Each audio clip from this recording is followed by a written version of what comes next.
बिस्मिल्लाहिर्रहमानिर्रहीम अस्सलाम वालेकुम viewers, welcome to my channel. तो कैसे हैं आप सब? उम्मीद करती हूँ सब खैरियत से होंगे। आज मैं आप लोगों के लिए मसाला डोसा की रेसिपी लेकर आई हूँ। इंस्टेंट मसाला डोसा बनेगा, बिल्कुल क्रिस्पी, बिल्कुल परफेक्ट। आपको बिल्कुल भी वेट करने की ज़रूरत नहीं है, बिल्कुल भी आपको मेहनत नहीं करने की ज़रूरत है कि आप इसे पहले भिगोएँ, उसके बाद आप इसे फर्मेंटेशन के लिए 24 आवर्स के लिए रखें। आप बस झटपट से 5 मिनट में ये जल्दी से ज़बरदस्त सा क्रिस्पी डोसा बना सकते हैं और इंजॉय कर सकते हैं।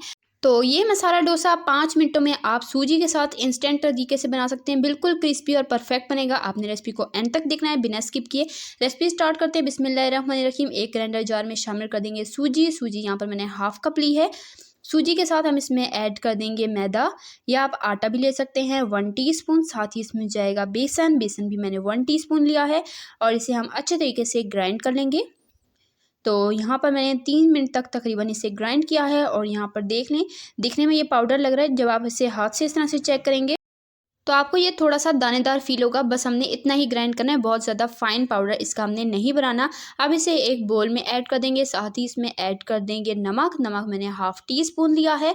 अच्छे तरीके से इसे एक दफ़ा इसमें मिक्स कर लेंगे और उसके बाद हम इसमें ऐड कर देंगे दही मैंने हाफ़ कप लिया है। हाफ़ कप सूजी में हाफ़ कप दही बिल्कुल परफ़ेक्ट रहेगा। तो दही जो है वो आपने ध्यान रखना है कि खट्टा नहीं होना चाहिए। रूम टेम्परेचर पे और नॉर्मल दही होना चाहिए, बहुत खट्टा ना हो, मीठा चलेगा। तो ये इसमें ऐड कर देंगे। अच्छे तरीके से इसे 2 से 3 मिनट तक हम फेंटेंगे। सूजी से एक तो डोसा बहुत ही जल्दी 5 मिनटों में हम बना सकते हैं। दूसरा ये कि आप इसे जितनी भी देर रखेंगे ना, ये बिल्कुल वैसा ही क्रिस्पी रहेगा, बिल्कुल भी ये सॉफ्ट नहीं पड़ेगा, जो कि अक्सर डोसे में फ़र्क आ जाता है, तो वो बिल्कुल भी नहीं आएगा। तो यहाँ पर मैंने इसे अच्छे तरीके से मिक्स कर लिया, फेंट लिया 5 मिनट के लिए। उसके बाद हम इसे फर्मेंट होने के लिए रख देंगे 10 से 15 मिनट। तब तक हम यहाँ पर मसाला तैयार कर लेते हैं डोसे के लिए। 1 टीस्पून ऑयल में 1 टीस्पून मस्टर्ड सीड यानी कि राई दाना, अचारी राई इसमें ऐड करेंगे, कड़ी पत्ता ऐड करेंगे, थोड़ी-सी दालचीनी और यहाँ पर 1 अदद हरी मिर्च चॉप करके इसमें ऐड कर देंगे। इसे तकरीबन 30 सेकंड तक कुक करेंगे। जैसे इसकी खुशबू आने लगे, ये कड़कड़ाने लग जाए, हम इसमें उबले हुए मैश करके आलू ऐड कर देंगे। तो यहाँ पर 2 बड़े साइज़ के आलू थे, उन्हें मैंने बॉयल करके छील लिया है, मैश करके इसमें ऐड कर देंगे। अच्छे तरीके से मिक्स करेंगे और इसे मीडियम टू लो फ्लेम पर हमने 2-3 मिनट तक कुक करना है।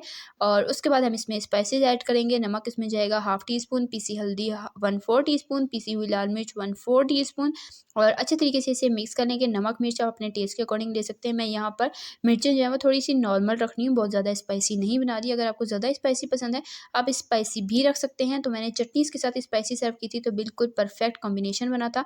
2-3 मिनट मसालों के साथ कुक किया है। एंड पे इसमें बारीक कटा हुआ हरा धनिया ऐड करेंगे, अच्छे से मिक्स करेंगे, फ्लेम को ऑफ कर देंगे और इसे थोड़ा-सा ठंडा होने देंगे।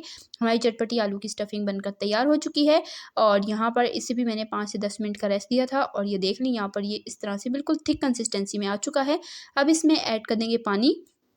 थोड़ा-थोड़ा करके पानी ऐड करते जाएँगे और इसे अच्छे से मिक्स करते रहेंगे। पानी इसमें तकरीबन मैंने हाफ़ कप ऐड कर दिया था और इसे मैंने 5 से 6 मिनट तक अच्छे से फेंटा लगाया है। अब इसमें ऐड कर देंगे मीठा सोडा।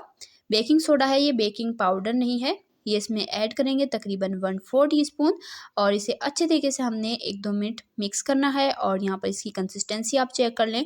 अब क्या करेंगे, डोसा बनाने का सबसे मेन स्टेप, मेन टेक्नीक यही होती है कि आपने इसे कुक किस तरह से करना है। पैन को अच्छे से गर्म करेंगे, उसके बाद हम ऑयल जो है वो टिश्यू पेपर की मदद से पूरे पैन पे स्प्रेड करेंगे। उसके बाद हमने पानी का छींटा लगाना है, तकरीबन 1/4 कप पानी डाला था मैंने।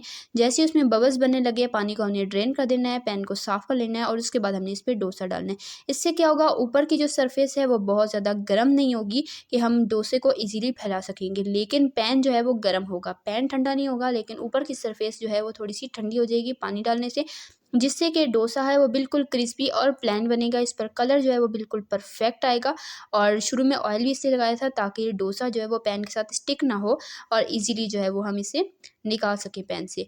अब क्या करेंगे, जैसे इस पर कलर आने लग जाएगा, ऊपर से थोड़ा-सा ऑयल डालेंगे तकरीबन हाफ़ टी स्पून, ऊपर मसाला डालेंगे अपनी मर्ज़ी के हिसाब से और इसे हम रोल कर लेंगे।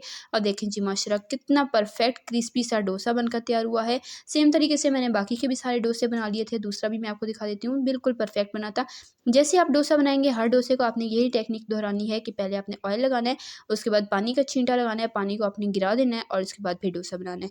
इसी तरह से सारे डोसे बनाते जाएँगे, बिल्कुल परफेक्ट बनेंगे, बिल्कुल क्रिस्पी बनेंगे और लुक वाइज़ भी बहुत ही ज़बरदस्त बनेंगे। और एक बात का आपने ध्यान रखना है, जब आपने डोसे को बनाना है तो फ्लेम बिल्कुल हाई रहेगी, बिल्कुल भी आपने हल्की नहीं करनी।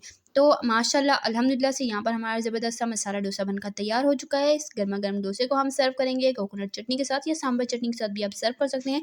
जो चटनी पसंद हो आप उसके साथ सर्व करें। तो देखा आपने कैसे झटपट हमने ईज़ी तरीके से कम मेहनत, कम खर्च के साथ घर में मौजूद इंग्रीडिएंट से ज़बरदस्त सा डोसा बनाकर तैयार कर लिया। तो आप भी जाएँ जल्दी-जल्दी इस रेसिपी को बनाएँ, अपना फीडबैक लाज़मी शेयर कीजिएगा। इसी तरह के टेस्टी यम्मी रेसिपीज़ के लिए, सिंपल ईज़ी रेसिपीज़ के लिए, चाइनीज़ रेसिपीज़ के लिए, बेकिंग रेसिपीज़ के लिए, डेज़र्ट रेसिपीज़ के लिए मेरे चैनल को सब्सक्राइब करें। मैं आपके लिए इस चैनल पर इसी तरह की टेस्टी यम्मी रेसिपीज़ डेली लाती रहती हूँ। सब्सक्राइब करें ताकि आप कोई भी रेसिपी मिस ना करें।